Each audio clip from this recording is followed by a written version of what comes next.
What's up, everybody? It's a beautiful evening as per usual here in Arizona, and I'm excited because you can see I'm carrying my helmet and my gear. Today's new bike day. Finally, I haven't had a motorcycle in weeks, and I've been dying to get back over two wheels, and I made it happen. So I just bought. Well, I'll let you guys find out what it is when I get there. So I've got a lift on the way to get me, take me where I've got to pick up the bike, and you guys will see what it is in a few minutes. Hey, how's it going? For David? Yeah. Thanks. Gonna go pick up your motorcycle? You got it. I wanted to give you guys the first walk around of my new ride. So, let me reorient my drone here. It's an orange bike. It's the KTM 390 Adventure.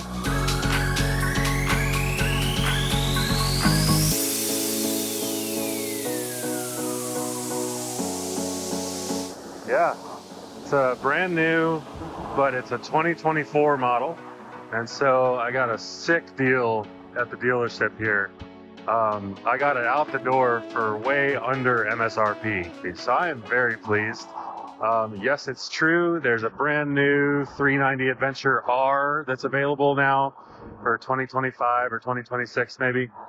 And it's a sick motorcycle. I would like to have it, but after running the numbers, so I looked at 4 different bikes seriously at this dealership.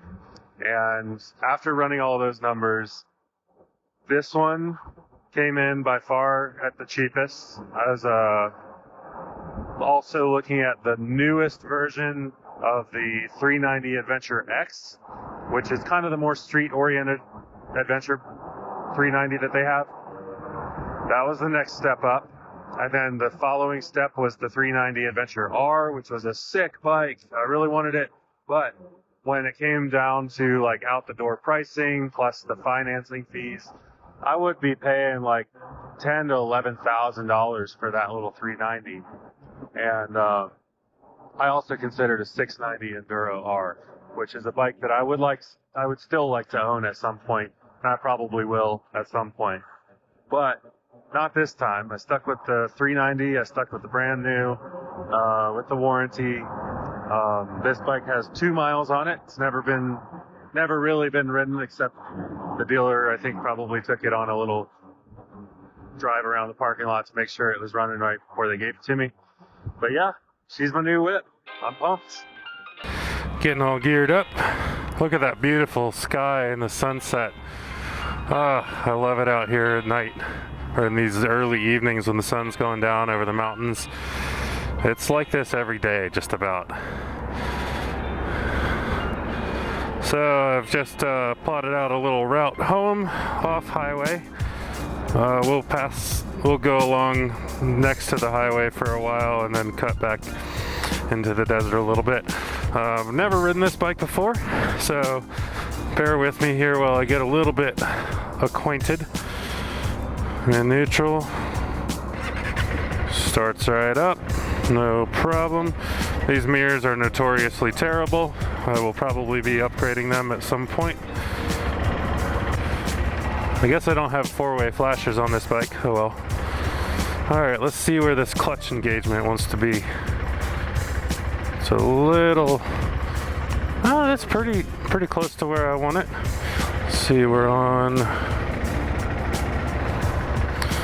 Let me just play around with this clutch lever for a minute. The classic difficulty of finding neutral when you're on a new bike, especially. Not broken in yet. There's neutral. Alright. So I'm on setting number 5. So the opposite's going to be 1. Let's see where that lands us. I think I'll probably be a 2 or a 3. Gotta get to neutral though. Neutral's tough on this bike so far. Again, that should break in and become a little easier as time goes on, finding that neutral. Let's go to 3. See where that clutch lands us. Yeah, that's about what I want. Front brake works, rear brake works. And let's see about fuel. Where is it telling me my gas? Alright, I got a gas gauge here in the middle. I got mostly a full tank. Don't need to worry about adding gas tonight. Alright, I got directions in my ears. And we're off. Maiden ride.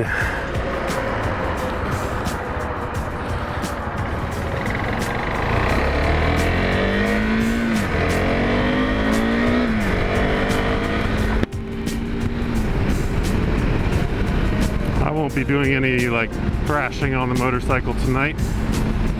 I've got everything's new on it. Tires are new, so presumably the tires are a little bit slick with their release agent still on the coating, I would assume. So far my first impressions are good. It's an easy bike to ride. It's got very sort of predictable clutch feel. The throttle, I think this is throttle by wire. Yeah, it's throttle by wire. That feels just like it should. It's acting normal. Yeah, not much to say yet. I'll get a little more feel for it and then say some more things. Wow, did you look at that in the rearview mirror, that sunset? Very nice.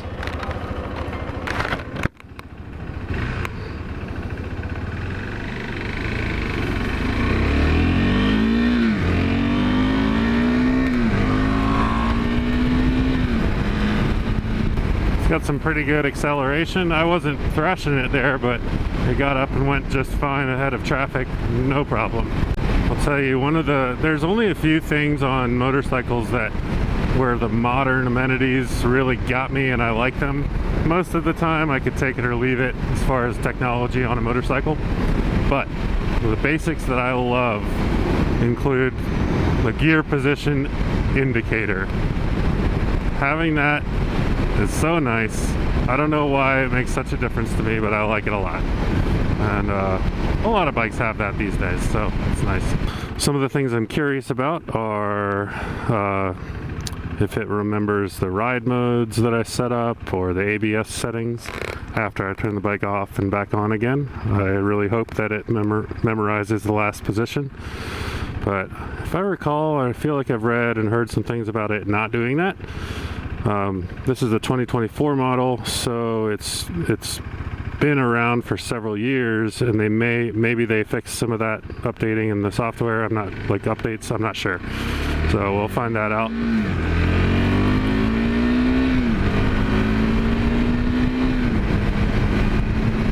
It's got plenty of acceleration for my tastes. I think so my last bike was the Himalayan 450, so it's a little bit bigger. The 450 was a bigger displacement than this 390. And in fact, this is one of the older 390s, so it's a 373cc single instead of the new 399cc single that they updated this bike with.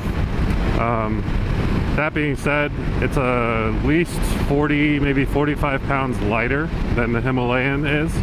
It holds slightly less fuel, but still got a decent size, I think 3.4 gallon tank on it, which will give me a decent range, I think. But all that to say, this feels to me like it accelerates a little bit quicker, more quickly than the Himalayan. And I would put that mostly down to the lower weight. This is my first time standing on the bike, and I do feel what everybody knows about this motorcycle, which is that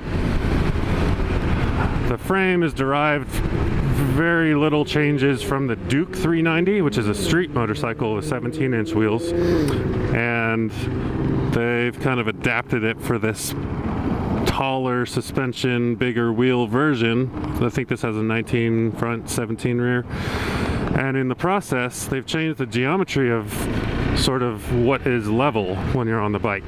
But what they didn't do is account for that in the angle of the foot pegs. So the foot pegs on this motorcycle are tilted forwards, which means that in particular when you Go ahead, buddy.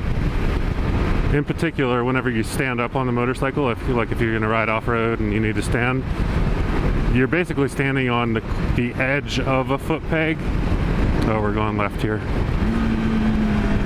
A little double downshift there. Easy rev match. Very nice. So yeah, the foot pegs are angled forward, and it's stupid. It was, I would say, a pretty easy fix for them. They just didn't pay attention to it, and they didn't fix it until this last generation that they just put out, as far as I'm aware. So that being said, $70, anywhere from like 70 to 250 bucks will get you a decent or really nice pair of aftermarket wider foot pegs that also fix that angle and put you back at level. So that'll be on the list of mods for me in the not too distant future. Among other mods, probably do away with these mirrors. I didn't mind them on the Duke, which I used to have a 690 Duke with these kind of mirrors, but I don't know. I don't think they suit this motorcycle very well. They don't look good. They looked better on the Duke, to be honest, and they didn't look great on that. So I'll be changing those out for the quick, I don't know if I'll get a brand name, but the quick fold-up type mirrors that are good for off-road bikes. Speed limit's 30, we're doing 23. Well, you guys, I am real excited to be back on two wheels. I feel right at home pretty much right away. Sometimes when I buy a new motorcycle, whether it's new or just new to me, there's a little bit of a sort of a tentative feel where I wait and I see how it feels and I kind of get used to it. But this bike doesn't feel that way to me. I just hopped on here and started riding, and it's very intuitive and feels like it's supposed to feel. So I'm very pleased with my first impressions of the bike. I think it'll be pretty capable off-road, especially if I change out the tires, although these, I think this comes with TKC is it? 70s? Whatever that tire brand is called, I think that's what it is. Or actually, that's the model of tire. But the 70s are a little bit more road biased, the 80s are a little more off-road, so eventually I'll wear these out and probably put some 80s on there. But in the meantime, I'll be doing a lot of commuting with this as well as off-road riding. And so there's no sense in throwing away a perfectly good pair of tires that came with it. I'll just use them up before I switch out to more aggressive tires, probably. Now that I'm on a bike in Tucson, I gotta remember that at stoplights here, we are allowed to lane filter as long as the traffic's stopped. We can pull up to the front. Still can't lane split, like no sharing of lanes with cars in moving traffic, which is unfortunate. That's how I think California is the only one that does that, and it's rad, tell you what. But we don't do that here, so. But at least we can lane filter, which we couldn't do where I used to live in Virginia. So moving up in the world. Maybe we can get past this gentleman and have a little more fun.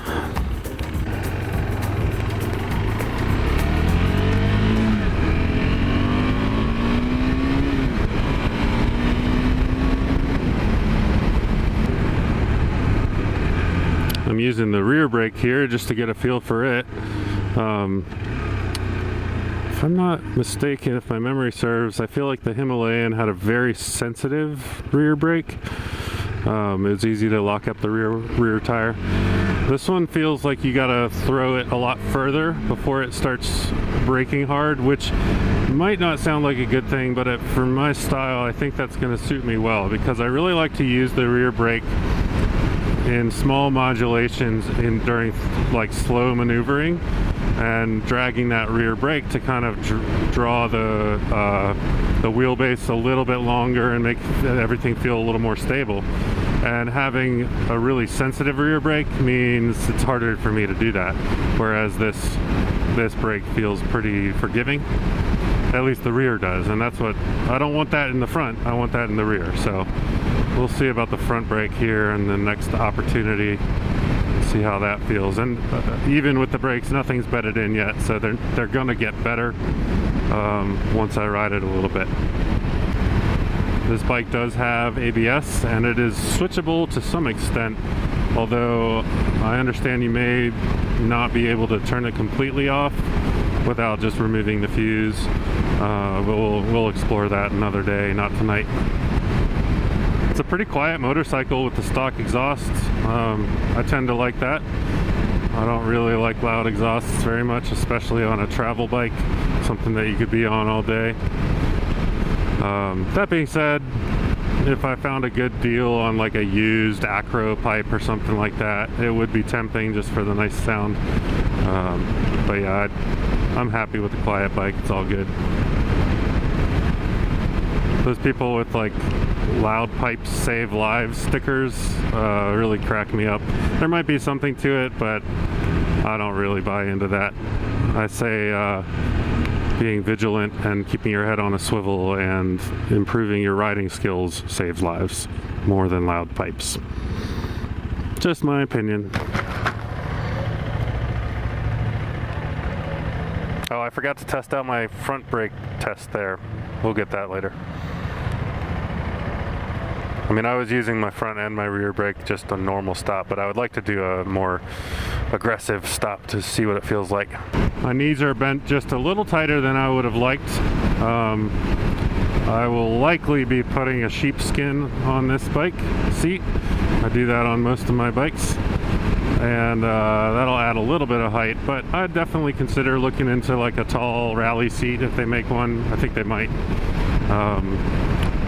And then we'll see about foot pegs. I don't really want to get lower foot pegs because then you lose even more ground clearance, and this doesn't have a ton of ground clearance, this older model especially. But there are ways to open up the knee bend. You know, you can drop the pegs a little, you can raise the seat a little bit, and I'll be exploring that. I think that my legs are a little tiny bit cramped as far as the knee bend, but the cockpit is comfortable. It's like open and roomy.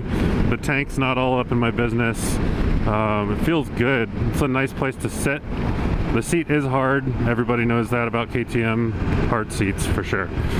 That's one of the reasons I'll be getting the sheepskin sooner or later. I have not gotten used to this surroundings yet. Seeing the mountains everywhere I go, I absolutely love it. I don't know how well the backdrop is showing up in this low light on the camera, but it's really pretty.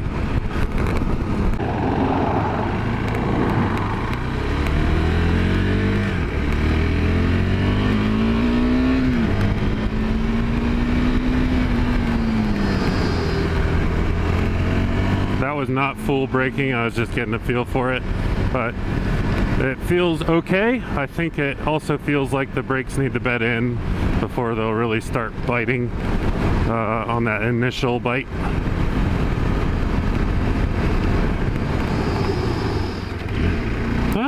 That's pretty good actually.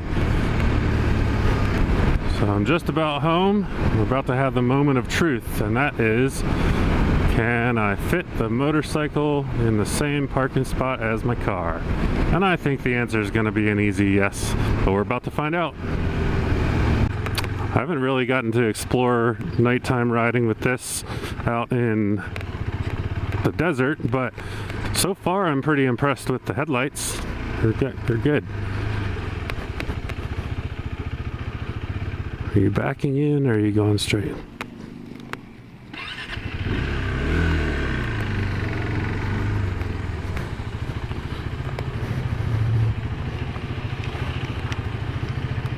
Lots of room there.